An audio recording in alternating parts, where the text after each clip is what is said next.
9h14 ici à Paris. On passe à l'actualité éco, dernière édition de la matinée avec vous, Christophe Dansette. Et on commence par la Grèce, puisqu'un accord entre Athènes et ses créanciers serait proche. Cela pourrait en effet arriver plus vite que prévu. L'objectif est de mettre en place un troisième plan d'aide de 86 milliards d'euros et d'en débloquer une première tranche d'aide de 20 à 25 milliards avant le 20 août, date à laquelle la Grèce doit rembourser 3 milliards d'euros à la Banque Centrale Européenne. Alors, je ne sais pas si on va pouvoir retrouver notre correspondante à Athènes. On va pouvoir la reprendre, tout à fait. Notre correspondance à Athènes, Alexia Kefalas, nous a rejoint. Alors, Alexia, est-ce que vous confirmez que les discussions ont effectivement bien avancé ?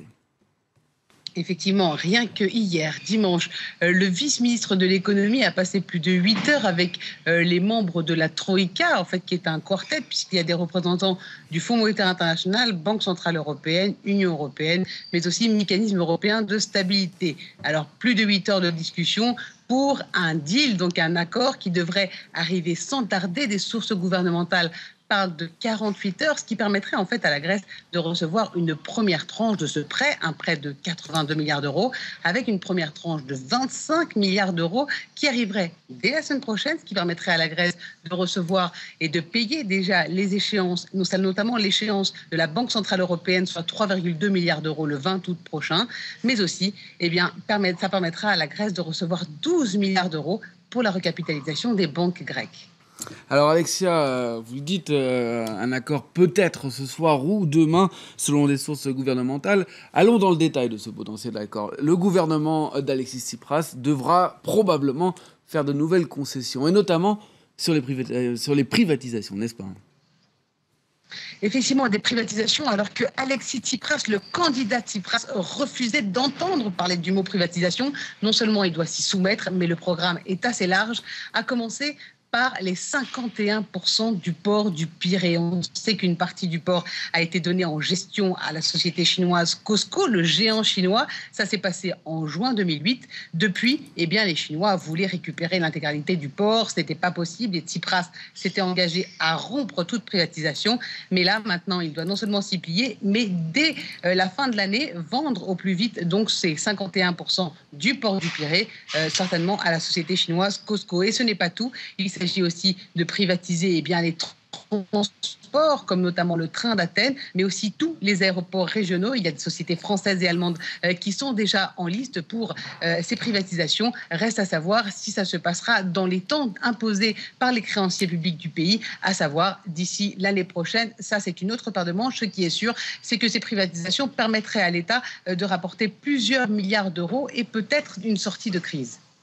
Alexia Kefalas, en direct d'Athènes. Merci Alexia. Les marchés européens ont ouvert il y a un peu plus d'un quart d'heure. Christophe, comment réagissent-ils à ces informations d'un accord proche avec la Grèce ? Eh bien, plutôt bien. Toutes les places européennes sont dans le vert à l'ouverture. Le FTSE à Londres gagne 0,4%. À Francfort, c'est le DAX qui gagne 0,5%.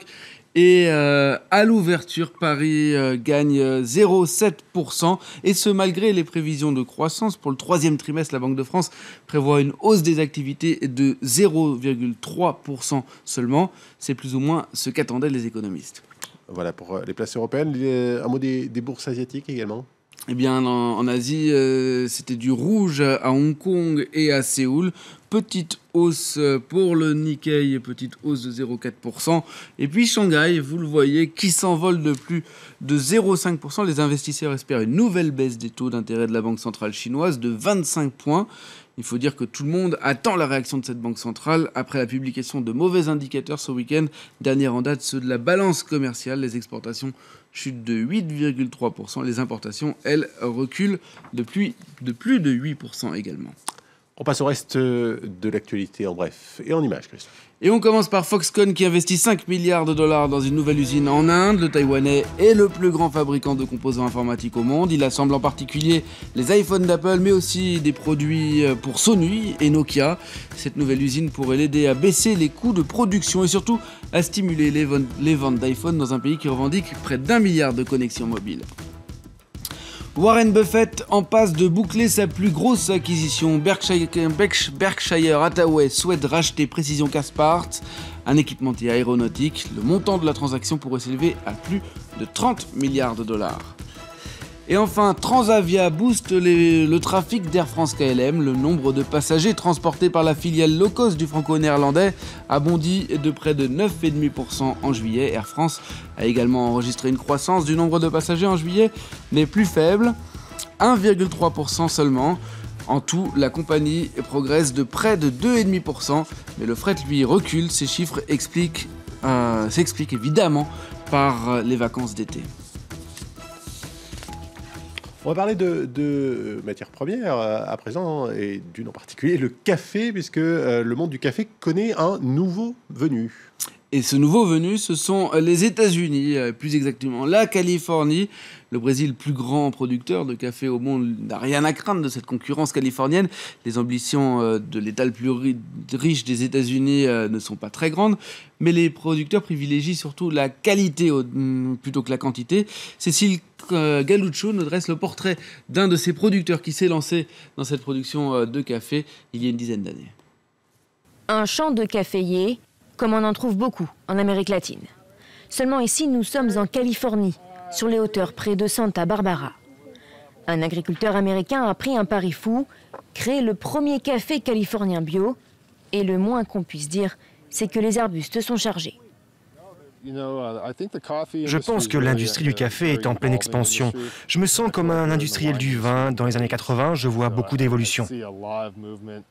Avec un peu plus de 20 000 mètres carrés, comparé aux autres exploitations de café, Jay récolte peu de fèves. Son produit est donc rare et plutôt cher, près de 55 € les 450 grammes. Après torréfaction et mouture, il est vendu dans ce coffee shop. Une question se pose alors, le café de Jay est-il bon? Il a très bon goût, un goût similaire à ceux qui viennent d'Amérique centrale et que j'ai goûté. Jay ne pourra jamais rivaliser avec les principaux pays producteurs de café, comme le Brésil ou la Colombie. Mais cela ne l'a pas empêché de vendre ses fèves comme des petits pains et d'attirer la curiosité des amateurs de café sur son exploitation. Pour terminer, Christophe, un détour par le Liban où Uber se lance dans une activité un peu particulière. Il s'agit du ramassage d'ordures. Oui, entre 15h et 20h, il est effectivement possible depuis quelques jours d'appeler un Uber et se débarrasser de ces sacs poubelles. Le service est gratuit et le chauffeur éboueur arrive en moins de 30 minutes. Seule condition, bien trier ses déchets, papier, plastique, métaux. Seul le verre, lui, n'est pas pris en charge. Le service tombe au bon moment puisque dans plusieurs villes du Liban, le ramassage des ordures est paralysé depuis le 17 juillet dernier. L'État n'a en effet pas renouvelé son contrat avec Soclean, l'entreprise privée qui a le monopole de ce service. Uber cherche ainsi à se faire un bon coup de pub et à acquérir une bonne image au Liban. Une stratégie que l'entreprise américaine de transport de passagers a effectivement utilisée également à Paris il y a quelques jours. Mais là, ce n'était pas des ordures qu'elle ramassait, mais plutôt des glaces que Uber distribuait gratuitement. Ouais, après le taxi, l'éboueur et le glacier, Uber va encore se faire des copains. Merci Christophe Dansette. À demain pour de nouvelles éditions du journal de l'Écho.